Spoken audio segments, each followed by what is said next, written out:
슈퍼스타는 외롭다. 그분도 그랬다. 이 칼럼은 월드뷰 4월호에 실린 칼럼으로 대한민국 문화예술인 공동대표인 남정욱 대표가 쓴 칼럼입니다. 리처드 도킨스는 참 집요한 사람이다. 만들어진 신이라는 책으로 신을 만들더니 이번에는 만들어진 위험이라는 신간으로 그게 얼마나 위험한 것인지 설파하느라 열심이다. 본격적인 전투에 앞서 그는 에피타이저 삼아 구약의 역사적 허구부터 격파한다. 다 읽을 필요는 없고 한 문장만 보자.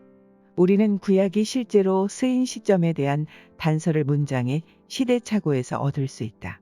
시대착오는 뭔가가 엉뚱한 시대에 튀어나오는 것을 말한다. 예컨대 고대 로마에 관한 시대극에 출연하는 배우가 손목시계를 풀어놓는 걸 깜빡한 경우와 같다. 창세기에 그런 시대착오가 나온다. 창세기는 아브라함이 낙타를 소유했다고 말한다. 하지만 고고학 증거에 따르면 낙타는 아브라함이 죽었다고 추정되는 때로부터 수세기가 지난 뒤에 가축화되었다. 바빌론 유수 시점에는 낙타가 이미 가축화되어 있었으니 창세기가 실제로 쓰인 시점은 바로 이때다.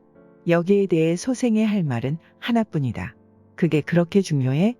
좋은 게 좋은 거 아니냐는 식의 대충 덮고 넘어가기가 절대 아니다. 과학은 사실적 지식의 영역이고 종교는 가치와 의미의 영역이기 때문이다. 둘은 충돌할 일이 전혀 없으며 충돌은커녕 만날 일도 없는 영역이다. 지식과 가치를 구별하지 못해 과학으로 종교를 들쑤시는 사람을 지켜봐야 하는 심정은 안쓰럽고 암담하다. 만들어진 위험에서 그가 내걸고 싶은 궁극의 슬로건은 종교는 위험한 정신 바이러스라는 주장이다. 아마도 미국 9.11 테러 당시 그가 한 일간지 칼럼에 쓴 종교는 사람들을 언제든 살인 무기로 만들 수 있는 정신 바이러스의 일종이다의 연장선에 있는 것 같은데 소수의 예외적 사이코패스를 일반화해서 집단 전체를 싸잡아 비난하는 유치한 수법이다. 그것은 돈 때문에 아이를 유기한 사람을 예로 들어 자본주의를 비난하는 수준의 논법으로 평화라는 단어로 인사말을 삼는 대부분의 무슬림을 욕보이는 짓이다. 내 생각에 그는 그저 관종이다. 나이 들어가면서 잊히기 싫어 공부한 것을 최대한 논쟁적이고 상업적으로 써먹으려는 그냥 흔해 빠진 종류의 인간이다. 참고로 낙타는 고대에 이미 가축화가 진행된 19개 종 가운데 하나다. 고고학적 증거로 확인한 낙타의 가축화 시기는 기원전 2500년경의 아라비아이고 아브라함은 아시다시피 기원전 1800년대에서 기원전 1600년대 무렵 살았던 것으로 추정된다. 낙타 이야기는 내 주장이 아니라 제러드 다이아몬드의 총 균수에 나온다. 리처드 도킨스는 책도 안 읽는 모양이다. 관종을 성실하게 비판하는 것은 그의 목적을 만족시키는 일인 까닭의 비평은 여기서 줄인다. 무신론과 함께 기독교를 물고 늘어지는 게 초월자에 대한 해악 주장이다. 신이 만든 세상은 과연 평화로운가? 종교는 사람들을 화합하게 만드는 대신 분쟁으로 몰고 가고 있지 않은가? 종교의 이름으로 저질러진 수많은 악행은 대체 어떻게 설명할 것인가 등등 이 또한 답답한 소리다. 살인, 약탈 등은 원시에서부터 이어진 인간의 본성이며 종교는 다만 핑계였다. 한동안 전쟁에 관해 공부한 적이 있다. 인간은 왜 전쟁을 할까? 답은 어렵지 않았다. 인간은 전쟁을 좋아한다. 그게 다다. 그 좋아하는 본성을 만족시키기 위해 인간은 종교를 명분으로 가져다 썼을 뿐이다. 그러니까 종교로 인한 불화와 분쟁은 신이 인간에게 미안해야 할 일이 아니라 인간이 신에게 미안해야 할 일인 것이다. 비판하기에 신은 너무 멀리 있다.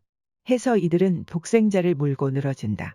예수의 신성을 끊임없이 해체하고 트집 잡고 재단하고 재해석한다.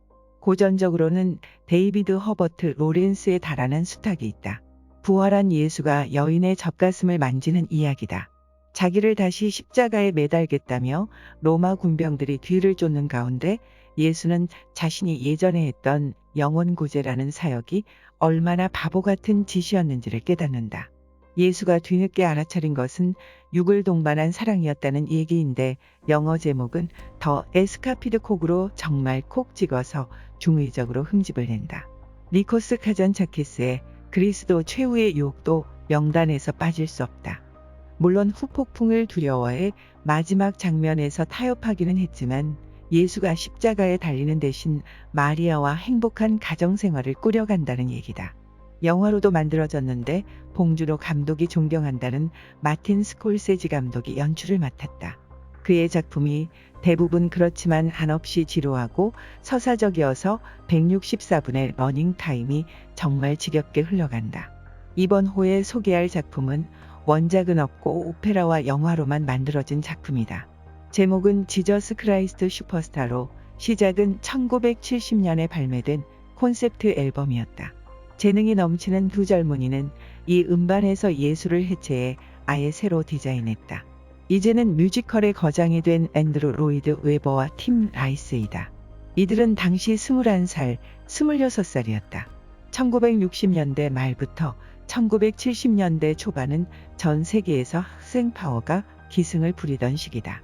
프랑스에서는 68세대가 등장했고 미국에서는 69세대가 이에 호응했으며 이웃나라 일본에서도 짝퉁 69세대가 맹위를 떨쳤다. 이들 베이비붐 세대는 기성의 가치와 정면으로 충돌했는데 이들의 무기가 되었던 것이 영화와 음악이었다. 영화는 아메리칸 유신의마라고 일컬어지는 일종의 역사 다시 쓰기 운동이었고 음악은 로큰롤이다. 록 음악을 추종하는 신세대는 록이라면 고개를 흔드는 기성세대를 조롱하고 공격했다. 록 음악을 듣는다는 것은 그 자체로 반항을 의미했다. 슈퍼스타는 철저히 록의 사운드로 범벅이 된 작품이었다. 거칠고 시끄러웠으며 강렬했다. 이때 처음으로 록 오페라라는 명칭이 쓰였는데 대사가 모조리 음악으로만 진행되기 때문이다. 재미있는 것은 이 음반의 제작을 요청한 것이 진보적인 성공의 주교들이었다는 사실이다. 주교들은 신세대가 교회에서 멀어지는 것을 우려했고 젊은 세대의 흥미를 끌만한 작품을 앤드루 로이드 웨버와 팀 라이스에게 주문했다. 그리고 요청한 것 이상의 작품이 탄생한 것이다. 요청한 것 이상의 작품이라고 한 것은 수준도 높았지만 내용도 파격적이었기 때문이다. 예수는 슈퍼스타 그 추종자들은 히피로 등장했다. 게다가 유다를 돈의 눈이 먼 배신자가 아닌 죽음을 앞두고 갈등하는 혁명가 예수를 인간적으로 사랑한 불행한 인물로 그렸다.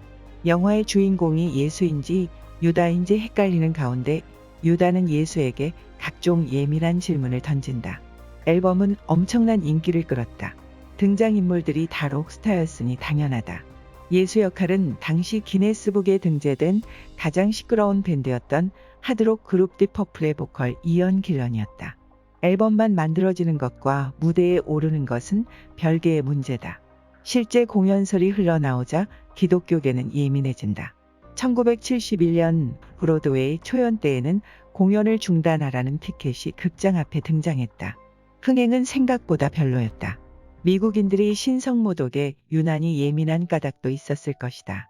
그러나 이듬해 런던 무대에 올린 작품은 어마어마한 히트를 기록한다. 인기는 전 유럽으로 퍼져나갔고 기어이 1973년 영화로 만들어진다. 영화에는 또 하나의 파격이 기다리고 있었다. 영화의 마지막 장면으로 유다가 슈퍼스타의 주제곡을 부른다. 유다 역을 맡은 배우가 흑인이었다. 게다가 유다는 자살한 후에 지옥에 가기는커녕 천사들과 내려와 노래를 부른다. 내용은 살짝 예수에 대한 야유다. 이스라엘의 브엘세바에서 2시간 정도 떨어진 사막에서 주로 촬영된 영화는 그 외에도 기발한 발상과 장면으로 가득하다. 헤로상은 피아노 반주에 맞춰 노래를 부른다. 로마 군인들은 보라색 러닝의 기관총을 들고 등장하고 심지어 탱크도 나온다. 무기 협찬 때문에 촬영 현장을 방문했던 이스라엘군 중령이 예수 영화 아니었어요? 라고 감독에게 물은 것은 유명한 일화다. 파격이니 어쩌니 해도 50년 전 작품이다. 지금 시각으로 보면 신성모독이 아니라 오히려 예수에 대한 지극한 연민이 차고 넘치는 영화다.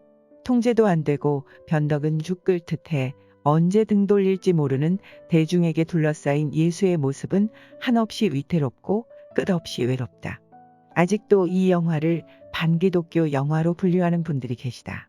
선교 영화가 아니라는 점에는 동의하지만 그렇다고 꼭 기독교의 핵심 진리를 부정하는 악질적인 영화로 보기는 어렵다고 생각한다. 기독교 근본주의자들을 불쾌하게 만들기는 했지만 애초에 성공의 주교들이 원했던 젊은이들에게 예수에 관한 관심을 끌어낸 것도 분명 사실이다. 물론 평가는 각자의 몫이다. 1971년과 1972년 공연은 유튜브에서 찾아 들을 수 있다. 한국 초연은 1980년이었다. 예수 역에는 이종용, 유다 역에는 김도향, 마리아는 윤복혜, 해로상은 곽규석이 맡았다. 그 외에도 출연자들 대부분이 기독교인이라 전도국으로 알려져 교회에서 단체 관람을 오기도 했다는 후일담이 남아있다. 역시 인터넷에서 찾아 들을 수 있다.